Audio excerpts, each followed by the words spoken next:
ദൈവനാമം മഹത്വപ്പെടുമാറാകട്ടെ.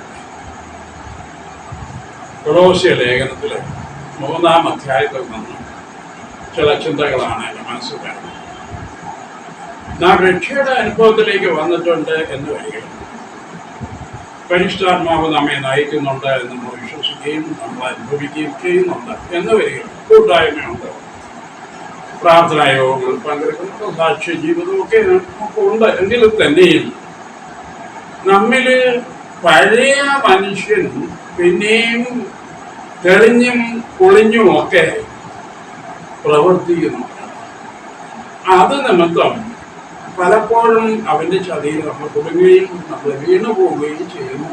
നമ്മുടെ ക്രിസ്തീയ ജീവിതം ശരിയായ വിജയത്തിലേക്ക് മുന്നോട്ട് വരുന്നില്ല, അതിൻ്റെതായ സന്തോഷം അനുഭവിക്കാൻ കഴിയുന്നില്ല. അതെല്ലാം ഞാൻ പറയാൻ പോവുകയല്ല. ആ വിശ്വാസം വന്നതിന് ശേഷവും പിന്നെയും പോകാതിരിക്കുന്ന പല കാര്യങ്ങളുണ്ട്. 3-ാം അധ്യായത്തിലെ 8-ാമത്തെ വാക്യത്തിൽ ഇങ്ങനെയാ പറഞ്ഞു തുടങ്ങുന്നത്: ഇപ്പോഴും നിങ്ങളിൽ ഉള്ള ചില കാര്യങ്ങൾ അവിടെ പറയാം. അവിടെ പറയുന്നത് കോപം, ക്രോധം, ഏഷ്യ എന്നൊക്കെ പറഞ്ഞ് അങ്ങോട്ട് പറയുന്നു. ഞാനത് ഓരോന്നും ചെറുതായിട്ട് പറയാനായിട്ട് ആഗ്രഹിക്കുന്നു. ഒന്ന്, കോപം, ക്രോധം, ഈ രണ്ട് പദവും അത് ഒന്ന് ചേട്ടനും മറ്റൊന്ന് അനുജനുമാണ്. രക്ഷയുടെ അനുഭവത്തിലേക്ക് വന്ന ആളുകൾ, നല്ല പ്രസംഗിക്കുന്നവരുടെയും ജീവിതത്തിലെ പലപ്പോഴും ഒരുപാട് ദുഃഖത്തിലാക്കുന്ന രണ്ട് കാര്യങ്ങളാണ് ആങ്കർ ആൻഡ് റാത്ത് എന്ന് ഇംഗ്ലീഷിൽ പറയും. ഇതിന്റെ രണ്ട് ഗ്രീക്ക് പദങ്ങൾ ഇതൊക്കെയാണ്. ഒന്ന് ഓർഗെ, മറ്റൊന്നും തുമോസ് എന്നാണ്. അതിലെ വലിയ അപകടം ഉണ്ടാക്കുന്നത് രണ്ടും പ്രശ്നമാണ്. പക്ഷെ നമ്മൾ അത് അറിയണം. എന്താണ് ഈ തുമോസ് എന്ന് പറയുന്നത്, എന്താണ് ഓർഗ് അല്ലെങ്കിൽ ഓർഗെ എന്ന് പറയുന്നത്? പെട്ടെന്നുണ്ടാകുന്നതും വലിയ നാശം വരുത്തുന്നതുമായ കാര്യമാണ് തുമോസ് എന്ന് പറയുന്ന സംഗതി. പെട്ടെന്ന് ദേഷ്യം വരും. അതിന്റെ ഫലമായിട്ട് പല പ്രശ്നങ്ങളുണ്ടാവും. ഒന്നുവരെ കട്ടില് മറിച്ചിടുക, അല്ലെങ്കിൽ മേശ മറിച്ചിടുക, കസേര മറിച്ചിടുക, എന്തെങ്കിലും പാത്രങ്ങൾ എടുത്ത് എറിഞ്ഞ് പൊട്ടിക്കുകയോ, മനസ്സിലായില്ലേ? ഈവൻ ഫ്രിഡ്ജ് വരെ മറിച്ചിടും ചിലപ്പോൾ, പറയാൻ പറ്റത്തില്ല. കാരണം പെട്ടെന്നാണ് സംഭവിക്കുന്നത്. അതേസമയം പെട്ടെന്ന് തന്നെ അത് പെട്ടെന്ന് നിന്നു പോകും.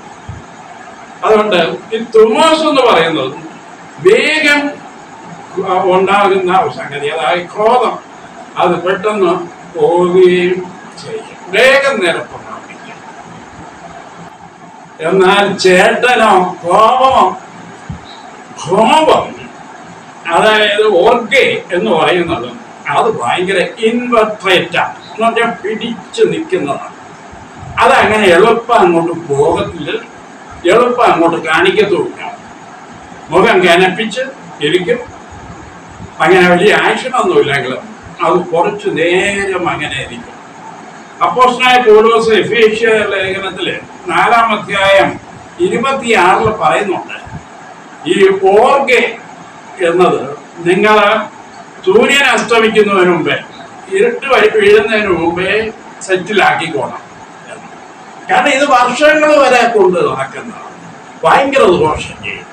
ഈ കോപം കൊണ്ട് നടക്കുന്നവര് അവരെ തന്നെ ഒന്നാമത് അവരുടെ ആരോഗ്യം, അവരുടെ ഇന്റേണൽ, അതായത് ഇൻസൈഡിലുള്ള ഓർഗൻസിനെ ബാധിക്കുന്ന പല പ്രശ്നങ്ങളും, തലച്ചോറിനെ ബാധിക്കുന്ന പ്രശ്നങ്ങളും, വീടില് അത് വലിയ ബുദ്ധിമുട്ടുകൾ ഉണ്ടാക്കി ഹോം സിറ്റുവേഷൻ തന്നെ തകരാറാണ്. ഒരിക്കലും അങ്ങനെയുള്ളതായ കോപം നമ്മൾ വെച്ചുകൊണ്ട് നടക്കുന്നത് അത് വലിയ അപകടമാണ്. ആ ഓർഗെ എന്ന് പറയുന്നതാണ്, അത് നാശമുണ്ടാക്കുന്നതാണ്. ഒരിക്കലും ദൈവത്തിന്റെ കുഞ്ഞുങ്ങൾ നമ്മുടെ ജീവിതത്തിൽ ഓർഗെ, അവര് ട്യൂമോസ് എന്ന് പറയുന്നത്, ക്രോധം എന്ന് പറയുന്നത് നല്ലതല്ല, അത് കുഴപ്പമാണ്. അത് പെട്ടെന്നുണ്ടാകുന്ന പ്രശ്നങ്ങളാണ്. എല്ലാം സെറ്റിലേക്ക് ചെയ്യും, പിന്നെ കരഞ്ഞൊക്കെ ക്ഷമയൊക്കെ ചോദിച്ചാൽ ശരിയാവും. പക്ഷെ അതിനും പ്രശ്നമുണ്ട്. അതുകൊണ്ട് ക്രോധവും രക്ഷിക്കപ്പെട്ട പ്രിയപ്പെട്ടവരും വലിയ പ്രസംഗിക്കുന്നവരുടെയും ജീവിതത്തെ വലിയ ശല്യം ചെയ്തിട്ടുണ്ട്. രണ്ടാമത് വേറൊന്ന് പറയുന്നത് ഈർഷ്യ അല്ലെങ്കിൽ മാലിസ് എന്നാണ് അവിടെ പറയുന്നത്. അതിന്റെ ഗ്രീക്ക് പദം കർക്കിയ. ഈ കർക്കിയ എന്ന് പറയുന്നത് വെറുപ്പ്, പിന്നെ പുച്ഛം, ഇവരൊന്നും വേണ്ട, ഇവരെല്ലാം നശിക്കണം, ഭയങ്കരമായ ഒരു തരം ഗ്രഡ്ജ്, പക, ഇങ്ങനെയൊക്കെയുള്ള. ചിലപ്പം ജാതിയുടെ പ്രശ്നങ്ങളെ, ചിലപ്പം കളറിന്റെ പ്രശ്നങ്ങളെ, ചിലപ്പം വിദ്യാഭ്യാസത്തിന്റെ പ്രശ്നം, ചിലപ്പോൾ പാരമ്പര്യത്തിന്റെ പ്രശ്നം, കുടുംബ മഹിമയുടെ പ്രശ്നം. ചിലരെയൊക്കെ അങ്ങനെ എടുത്തി തള്ളുക. അങ്ങനെ ആലിസ് വളരെ ഡെവലീസ് ആയിട്ടുള്ള പേരാണ്, വാക്കാണ് അത്. അങ്ങനെയുള്ള പുച്ഛ മനോഭാവം നമ്മുടെ പള്ളിക്കകത്ത്, നമ്മുടെ സഹോദരങ്ങൾ, നമ്മുടെ ചുറ്റുപാട് താമസിക്കുന്ന നമ്മുടെ നൈബേഴ്സിനോട് ഇതൊന്നും നമ്മൾ കാണിക്കാൻ പാടില്ല. അപ്പോസ്തലനായ പൗലോസ് ഫിലിപ്പിയ ലേഖനത്തിൽ എങ്ങനെയാ പറയുന്നത്? മറ്റുള്ളവരെ നിങ്ങളെക്കാൾ ശ്രേഷ്ഠൻ എന്ന് തന്നെ നമ്മൾ 2-ാം അധ്യായത്തിൽ ഫിലിപ്പിയ ലേഖനം. അത് മറന്നുപോകും. നമ്മളെ we need to respect very dark person. എങ്ങനെയുള്ളവരെയും അവർക്ക് അവരുടേതായ റെസ്പെക്ട്. മൂന്നാമത്തെ കാര്യം ഞാൻ ദൂഷണവും ദുർഭാഷണം. ദൂഷണം, ദുർഭാഷണം അത് നമ്മൾ ഓർക്കേണ്ടതുണ്ട്. അതിനെ ബ്ലാസ്ഫീമിയ, അതുപോലെ തന്നെ ഐക്രോളോജിയ എന്ന് പറയും. അതാണ് അത് പറയുന്നത്. അതില് ബ്ലാസ്ഫീമിയ എന്ന് പറയുന്നത് ഐക്രോളജി എന്ന് പറയുന്നത് രണ്ടും വ്യത്യാസമാണ്. ബ്ലാസ്ഫീമിയ എന്ന് പറയുന്നത് സ്ലാൻഡർ എന്ന് പറയും, ഇംഗ്ലീഷ് സ്ലാൻഡർ, അപവാദം പറഞ്ഞു പരത്തുന്നത്. അതുപോലെ തന്നെ ഐക്രോളജിയ എന്ന് പറയുന്നത്, ദുർഭാഷണം എന്ന് പറയുന്നത് പൊട്ടത്തരം കളിവാക്കുകൾ പറയും. പൊട്ടത്തരം കളിവാക്കുകൾ പറയും, മറ്റുള്ളവരെ വിഷമിപ്പിക്കുന്ന രീതിയിൽ ഒരുമാതിരി സംസാരിക്കുന്നത്. അതിനെയാണ് ആ സ്ലാൻഡർ ഭയങ്കര അപകടമാണ്. എന്നാൽ ആ വാക്കാണ് എനിക്ക് ഏറ്റവും വലിയ. ഒരു മനുഷ്യന്, ഒരു സഹോദരനെ, അവനെ ഉന്മൂലനാശം ചെയ്യുവാൻ ഏത് കള്ളത്തനങ്ങളും ഉണ്ടാക്കിയെടുക്കും. അതിന് ആളുകളെ ഏജൻസിനെ കിട്ടും.